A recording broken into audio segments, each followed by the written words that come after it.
नमस्कार मंडळी, श्री स्वामी समर्थ. स्वागत आहे तुमची माझी या यूट्यूब चॅनलमध्ये. आजचा दिवस मला खूप छान सुखाच्या आनंदाच्या जावो हीच मी स्वामींच्या चरणी प्रार्थना करते आणि आज या नवीन व्हिडिओला सुरुवात करते. यंदा 25 जुलै म्हणजे शनिवारी आलेली आहे देवशयनी आषाढी एकादशी. आषाढी एकादशी म्हटलं की आपल्या डोळ्यासमोर येतं ती म्हणजे पंढरपुरी वारी. वर्षभरातली 24 एकादशीपैकी आषाढी एकादशीला विशेष महत्त्व आहे. आषाढी एकादशी आषाढ महिन्याच्या शुक्ल पक्षामध्ये येतं. भक्तांसाठी आषाढी एकादशी हा दिवस विष्णूंचा आशीर्वाद घेण्याचा असतं. असे म्हटलं जातं की जे व्यक्ती या एकादशीचा व्रत करतं त्याच्या सर्व पाप नष्ट होतं आणि त्याच्या मोक्ष प्राप्ती होतं. या दिवशी चतुर्मासाच्या सुरुवात देखील होतं आणि पंढरपूर यात मोठी यात्रा भरतो. लाखो वारकरी पंढरपुरात येऊन विठ्ठलांच्या दर्शन घेतात. विठ्ठलांच्या नामाने अवघी पंढरी धुमधुम जातं. आषाढी एकादशीला देवशयनी एकादशी किंवा महा एकादशी असे देखील म्हटलं जातं. असे मानलं जातं की या दिवशी भगवान विष्णू 4 महिने योगिनी निद्रेत जातात आणि या काळाला चतुर्मास म्हणतात. ज्या दरम्यान भक्त भगवानांना प्रसन्न करण्यासाठी आणि त्यांचे आशीर्वाद मिळण्यासाठी विविध आध्यात्मिक पद्धती पाळतात. या दिवसाच्या व्रताच्या सर्व देवांच्या तेज एक वाटलेली असतं. या दिवशी वस्तुदान केल्याने पुण्यप्राप्ती होतं आणि देवही प्रसन्न होतात. ते तुमच्या कर्म शुद्ध करतं आणि जीवनातली अडथळ दूर करतात. स्वास्तिक आहार, शरीर आणि मन शुद्धते ठेवणे तसेच या दिवशी पिंपळाच्या झाडाशी पूजा केल्याने पिंपळाच्या झाडाला जल अर्पण केल्याने पितृदोष शांत होतं आणि कुंडलीतल्या ग्रहाच्या नकारात्मकता प्रभाव कमी होतं. यामुळे जीवनात स्थिरता येतं आणि शांती येतं. या दिवशी विठ्ठल रुक्मिणींच्या संयुक्त पूजा घरात सुख, शांती, समृद्धी आणतं. संपत्तीत अपार वाढ होतं आणि सर्व इच्छा पूर्ण होतात. यावर्षी देवशयनी एकादशी दिवशी अनेक दुर्मिळ आणि शुभयोगाचा संयोग जुळून येत आहे. जसं की अमृतसिद्ध योग, शिववासयोग, ब्रह्मयोग, इंद्रयोग आणि पुष्प नक्षत्रावर सूर्य व उंच राशीतला गुरु यांचा संयोग. या योगामुळे या दिवशी केलेली जाणारे प्रार्थना आणि उपायाचा आपल्याला अतिशय फळही प्राप्त होणार आहे.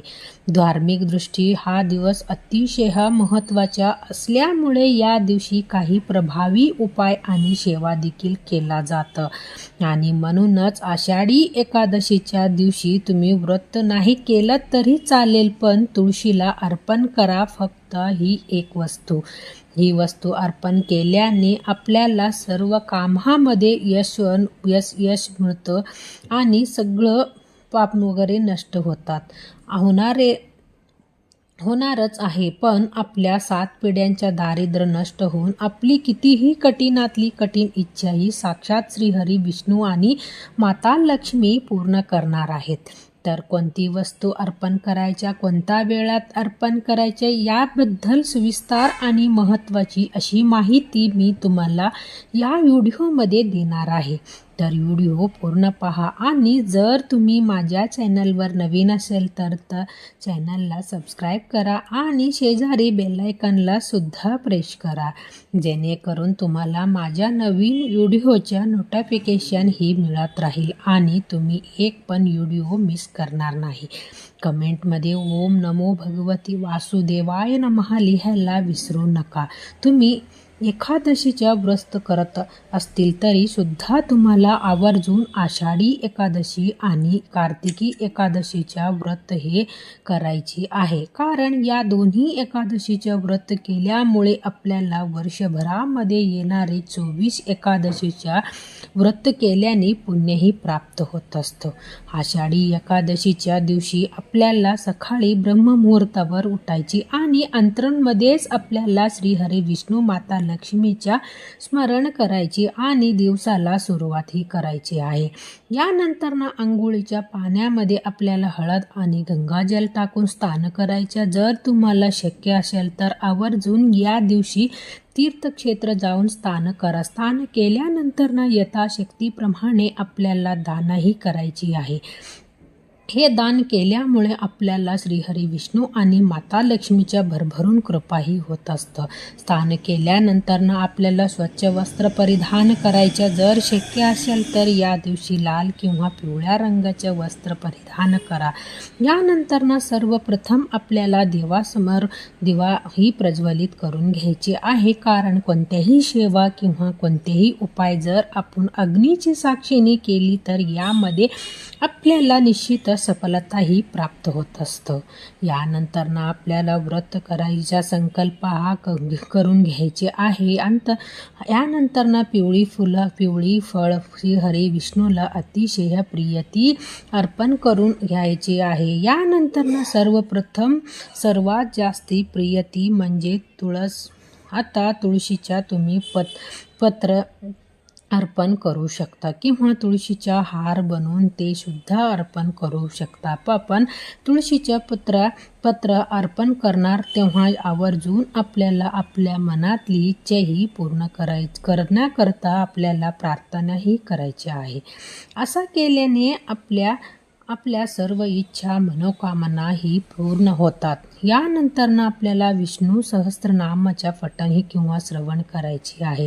विठ्ठलांच्या अभंग किंवा आरती करून घ्यायची आहे. तसेच आषाढी एकादशीच्या व्रतकथेच्या पठण किंवा श्रवण सुद्धा करून घ्यायची आहे.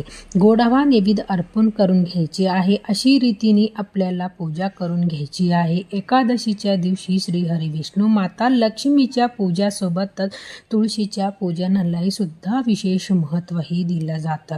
कारण तुळस म्हणजे साक्षात माता लक्ष्मीच्या स्वरूप आणि श्रीहरी विष्णूंच्या सर्वात प्रिय आहे ती म्हणजे तुळस. म्हणूनच तिला विष्णुप्रिय असं सुद्धा म्हटलं जातं. ज्या घरामध्ये तुळशीच्या दररोज पूजा केला जातं, तिला जल अर्पण केलं जातं, तिच्या समोर दिवा प्रज्वलित केला जातं, त्या घरामध्ये कोणत्याही प्रकारच्या वास्तुदोष राहत नाही. नकारात्मकता ऊर्जा अशा घरापासून दूर राहतात. त्या घरामध्ये कायम सुख समृद्धी टिकून राहतं. जर तुम्ही श्रीहरी विष्णूंच्या नैवेद्य अर्पण केली आहे, यामध्ये तुळशीच्या पत्र ठेवले नाही तरी ते नैवेद्य सुद्धा श्रीहरी विष्णू ग्रहण करत नाही.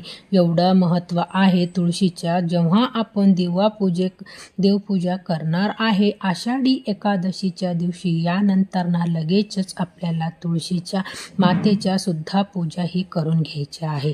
तुळशी मातेला हळद कुंकू अक्षदा धूप दीप अगरबत्ती दाखवून घ्यायची. पण जे हळद आणि कुंकू आपण अर्पण करणार आहे ते आपल्याला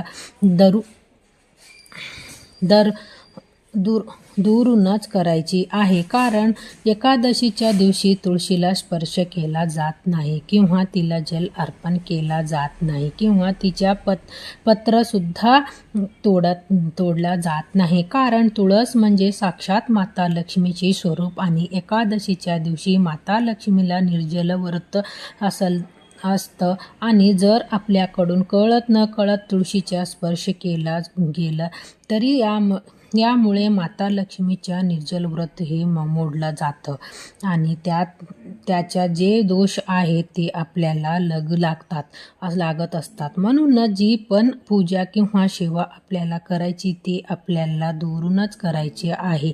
यानंतर आपल्याला तुळस वृंदावन एक कुंकुनी स्वास्तिक काढून घ्यायचे. याच्याबरोबर तुळशी मातेच्या जवळ आपल्याला एक शुद्ध गाईच्या तुपाचा दिवासुद्धा प्रज्वलित करून घ्यायचे आहे.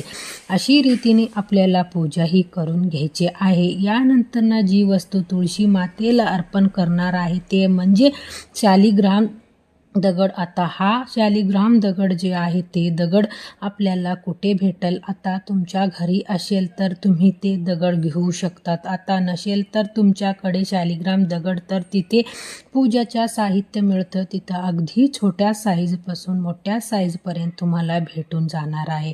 हिंदू धर्मात शालिग्रामाला भगवान विष्णूंच्या रूप मानलं जातं आणि त्यांची पूजाही केलं जातं. शालिग्राम घरात ठेवल्याने सुख समृद्धी आणि सकारात्मकता ऊर्जा येत असतो. असे मानलं जातं की ज्या घरामध्ये शालिग्रामाच्या पूजा केला जातं त्या घरात वास्तुदोष आणि नकारात्मकता ऊर्जा कमी होतं.